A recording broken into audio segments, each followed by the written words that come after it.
Hey guys, good morning, welcome back to my another video. সকাল সকাল তোমাদের সামনে চলে আসলাম একটা ব্লগ নিয়ে। আর সকালবেলায় পুজো পার্বণ সব কিছু কিন্তু কমপ্লিট হয়ে গেছে। আজকে হচ্ছে ক্রিসমাস, তো সকলকে জানাই হ্যাপি ক্রিসমাস। সকাল সকাল চলে এসেছি একদম কিচেনে কিছুটা কাজ করব, অল্প বিস্তর। মাছটা ভাজবো, আগে বেগুনটা ভেজে নিচ্ছি, তার কারণ হচ্ছে বেগুন দিয়ে বানাবো আজকে মাছটা, পাবদা মাছটা। আর একদম অল্প মশলায়, সেই জন্যেই কোনো মশলা ছাড়াই আর কি এত সুন্দর একটা রান্না হয়, সেটাই তোমাদের সঙ্গে শেয়ার করব। অল্প একটু বেগুন ভেজেছি, আজকে বিশেষ কিছু করলাম না, তার কারণ হচ্ছে আজকে বানাবো কেক। সেটা তোমাদের সঙ্গে শেয়ার করতে হবে, তো সেই কারণে চলো। মাছটা ভাজা হয়ে গেছে, আর কিছুটা ভাজছি, তার কারণ হচ্ছে ঢাকা দিয়েছিলাম, নইলে গায়ে প্রচুর ছিটছে। তো দিয়ে দিয়েছি আমি এখানে টমেটো আর তার সঙ্গে কাঁচা লঙ্কা। বিশ্বাস করো, আর কিন্তু কিছু দিতে হবে না। একটু কালো জিরে দিলে ভালো হতো, কিন্তু সেটা আমার কাছে নেই, সেই কারণে দিইনি। আর দিয়ে দিয়েছি নুন, হলুদ, সামান্য একটু লঙ্কার গুঁড়ো। সব সময় দেখবে মশলা খেতে ভালো লাগে না। দেখো কত সুন্দর একটা মাছের তরকারি তৈরি হয়ে গেছে। অবশ্যই কিন্তু বাড়িতে একবার চেষ্টা করো, দেখো খুব সুন্দর হয়, সত্যি বলছি। তো চলো, আজকে ভাত আর তরকারি আর কিচ্ছু নয়। আমি একটু কেক বানানোর জন্যে টুটি ফুটি, মোরব্বা, কাজু, কিশমিশ, যা যা ড্রাই ফ্রুটস আছে সব কিছু একটুখানি জুসের মধ্যে ভিজিয়ে রাখবো। আজকে বানাবো প্লাম কেক। তো চলো, সকলেই এখন কেক তো ঘরে বানায়, আর আমিও বানাবো। তো টুটি ফুটি কিছুটা রেখেছি শুকনো, তো ইচ্ছা হলে দেবো, না ইচ্ছা হলে না দেবো, মানে অনেকটা নিয়ে ফেলেছি, বুঝতে পেরেছো তো। তো যাই হোক, একদম রসে ভিজিয়ে রেখেছি, বিকালবেলায় বানাবো বলে। বিকালবেলা হয়ে গেছে, খাওয়া দাওয়া করে একটু রেস্ট নিয়েছিলাম, ইভিনিং ওয়াক করে চলে এসেছি, তারপরে বানাবো এখন কেক। চলো, সরঞ্জাম সব কিছু নিয়ে নিয়েছি, একটু গুড় দিয়ে বানাবো। গুড়টাকে ভালো করে একদম কিন্তু করে নিয়েছি। আর এখানে নিয়ে নিয়েছি তেল, দুধ, মানে যা যা সরঞ্জাম আর কি প্রয়োজন। হ্যাঁ, যেহেতু প্লাম কেক, এখানে কিন্তু আমাদের একটু গরম মশলা দরকার। ভেবেছিলাম মিক্সারে গ্রাইন্ড করবো, ছোটো মিক্সারটা খারাপ হয়ে গেছে, সেই কারণে বড়তে নিয়েছি। বিশ্বাস করো, ওইটুকানি একদম হলো না। চতুর্দিকে সব সরঞ্জাম নিয়ে বসেছি, লাস্টে কী করলাম, ছোটো হামলদিস্তাতে গুঁড়ো করলাম। তো যাই হোক, বেশ ভালো করে গুঁড়ো করে নিয়েছি। আর এখন হচ্ছে এলাচের যেহেতু তার ওপরে ছালটা, সেটা রয়ে গেছে। তো চলো, এবার কি করে কেকটা বানাচ্ছি তোমাদের সঙ্গে একটুখানি শেয়ার করা যাক। চতুর্দিকে সব কিন্তু ছড়িয়ে নিয়ে বসেছি, তার জন্যে তোমরা কিন্তু কেউ কিছু মনে করো না। তার কারণ হচ্ছে, বুঝতেই পারছো, কোনো কিছু বানাতে গেলে চতুর্দিকটাই একটু ছড়ানো থাকে। রান্নাঘরটা ছোটো বলে সেই জন্য ভাবলাম নিচে বসেই কাজটা করে নিই। তো সবার প্রথমে আমি দিয়ে দিয়েছি রিফাইন অয়েল। আর হ্যাঁ, অবশ্যই সকলে কিন্তু মাখন দিয়ে তৈরি করো। আমার কাছে মাখন আজকে একদম কম ছিল, তো সেই কারণেই বলছি, ঘরে থাকা জিনিস দিয়েও কিন্তু সহজেই বানানো যায়।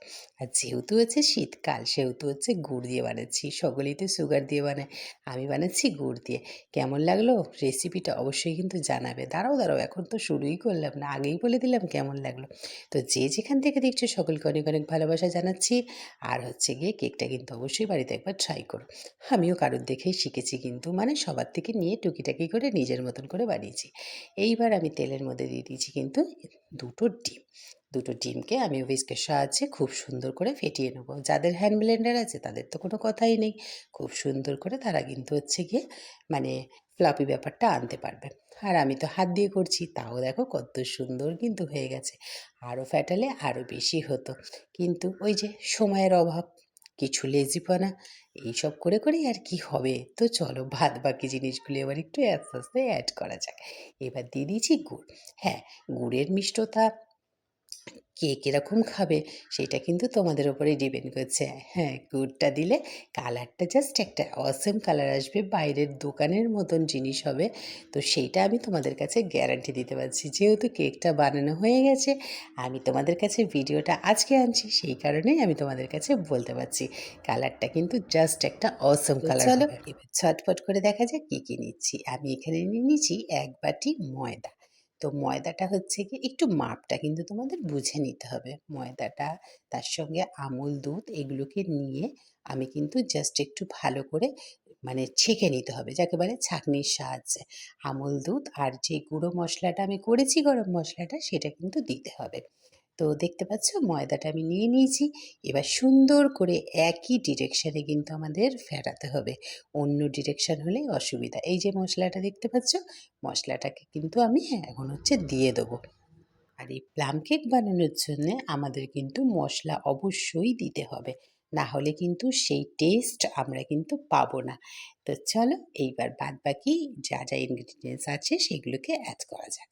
দিয়ে দিচ্ছি আমুল দুধ, সঙ্গে ১ চামচ মতন ভ্যানিলা এসেন্স আমি দেবো। তো দেখো খুব সুন্দর কিন্তু একটা ব্যাটার কিন্তু আমি তৈরি করে ফেলেছি। কেমন দেখেছো? স্মুথভাবে একদম পড়ছে। ঠিক ব্যাটারটা কিন্তু এই রকমই হবে। আচ্ছা, টুটি-ফুটি সব কিছু আমি অ্যাড করে দিয়েছি। আর কিন্তু এখানে ১ চামচ দিয়ে দেবো খাবার সোডা। আর হচ্ছে মানে বেকিং পাউডার, আর হচ্ছে বেকিং সোডা।